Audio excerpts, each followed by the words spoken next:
Nandito kami ngayon sa town proper ng San Antonio, Zambales.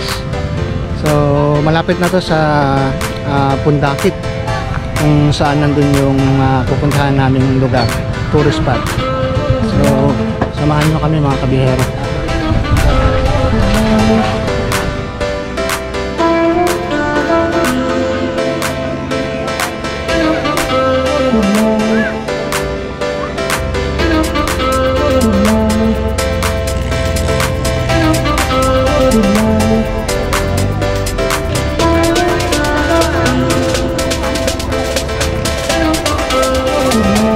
So nandito na kami ngayon sa Pundakit. Alas 4 na ng hapon, kararating lang namin at pasakay na kami sa aming bangka. Hindi kami makakapunta ngayon ng Anawangin. Sa Capones Cove muna kami dahil sobrang lakas daw ng alon dito sa may Anawangin. So yan, samahan nyo kami mga kabihero.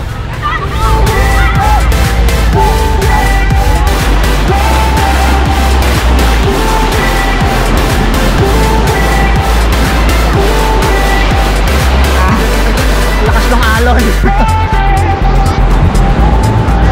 Grabe, lakas ng alon ngayon dito.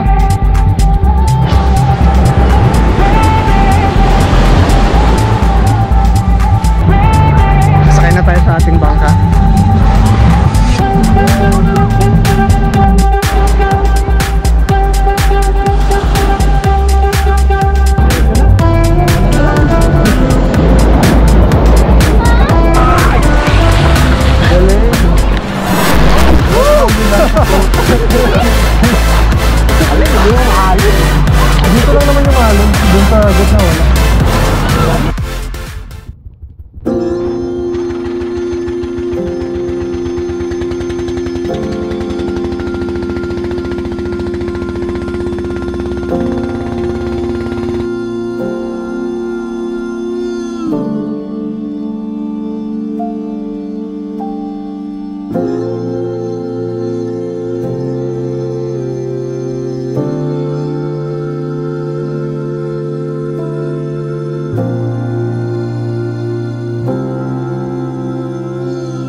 4 na kilometro mula sa Barangay Pundakit sa bayan ng San Antonio, Zambales, matatagpuan ang Capones Island o Isla de Gran Capon sa wikang Kastila. Mayroon itong sukat na 2 kilometrong haba na hugis buto na napapalibutan ng puting buhangin at mabatong dalampasigan. 15 to 20 minutes boat ride mula sa Barangay Pundakit.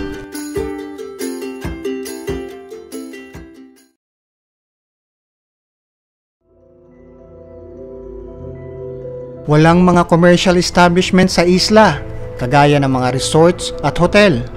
Ang tanging istruktura dito ay isang matandang lighthouse na kilala bilang Faro de Punta Capones na itinayo noong 1890 para gabayan ang mga barko sa pagpasok at paglabas ng Subic Bay at bigyang babala sa panganib ng mabatong paligid ng isla. Ang solar-powered lighthouse ay ang best secret ng Capones.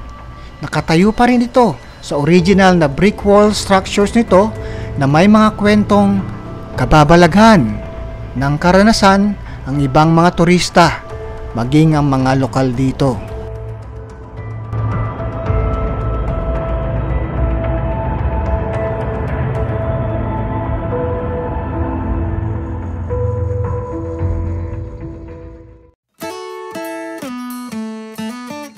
Isang bato lamang ang layo mula sa Capones Island ay ang Camara Island na halos 2 isla na konektado ng sandbar.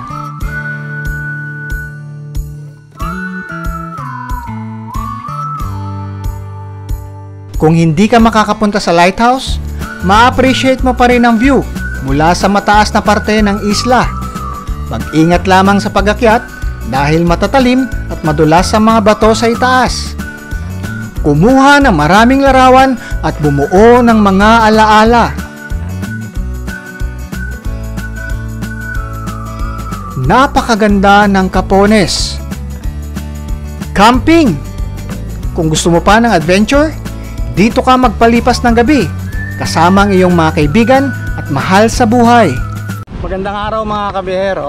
So nandito tayo ngayon sa Capones Island dito sa San Antonio, Zambales. Ang itinerary sana namin ay pupunta kami ng Anawangin, pero sobrang lakas daw ng alon ayon sa mga bangkero. So since ito yung pinakamalapit na isla mula doon sa Pundakit, dito na kami pinapunta ng mga bangkero. So nagstay kami dito ng overnight, nag beach camp kami, and ayun, sobrang na-enjoy namin yung beach camping. Iba yung ganda nitong Capones Island sa ibang mga isla dito sa San Antonio, gaya ng Anawangin Cove, Nagsasa Cove. Patuloy ang pagdagsa ng mga turista ngayon dito. So makikita nyo may mga paparating pang mga turista. Ngayon ay linggo, so yun, ina-enjoy lang nila ang kanilang weekends.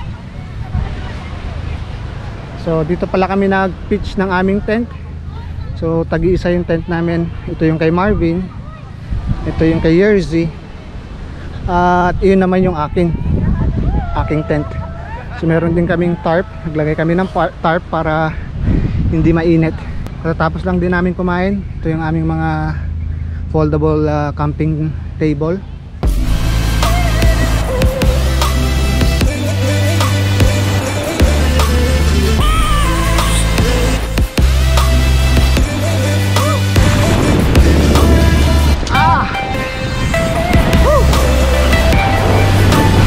Pa tayo rito, malakas ang alon. Sana hindi gaano umampas ngayon.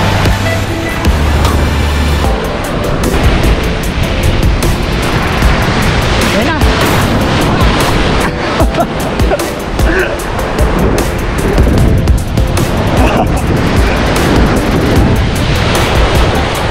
Ang lakas ng alon. Ang ganda ng tubig dagat dito, sobra. Ang linaw ng tubig. Ang ganda rito sa Capones Island. Siya nga pala, malakas ang signal ng mobile dito, no? Kumpara sa Anawangin na talagang totally walang signal. So dito, since malapit sa Kabayanan, so doon yung Kabayanan, doon kami galing, doon ang Pundakit. So mga around 15 minutes yung biyahe namin sa bangka.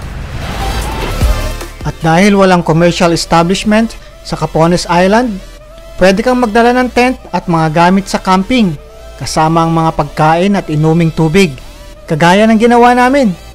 At kung balak mong magstay dito ng overnight, sabihin lang sa iyong mga guide ang plano mong petsa at oras kung kailan kanila susunduin. Pwede ring after 10 years. Joke lang mga kabiyahero ha.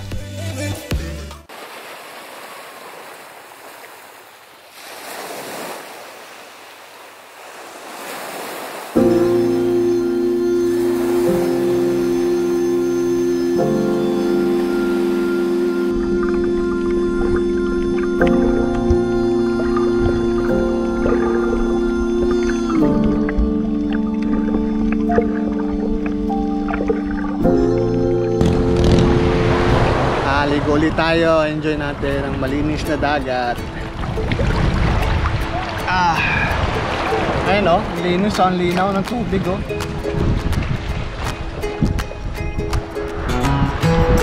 Diba?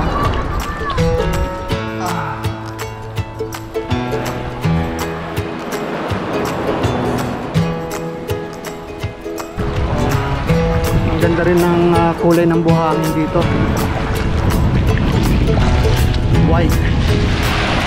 White sand. Ito parang medyo ano pa nga eh, tinatawag nilang pink sand.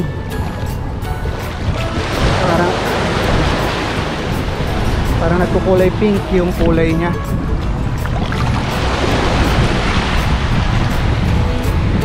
Ayan o, pinong-pino, buhangin. So pinong-pino yung buhangin dito. Ang ganda.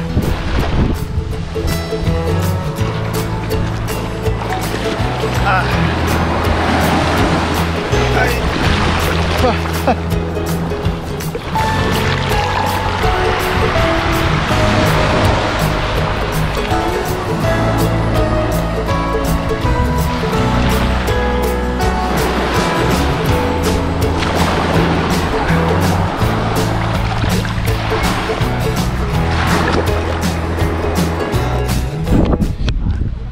So yan, nakapack up na kami ng aming mga gamit at pauwi na rin kami. Inaantay na lang namin yung aming sundo, si Kuya Ivan, yung bangkero. Ito, papakita ko sa inyo, nakakalungkot lang isipin na itong napakagandang isla na Capones ay makikitaan mo ng mga basura katulad nito.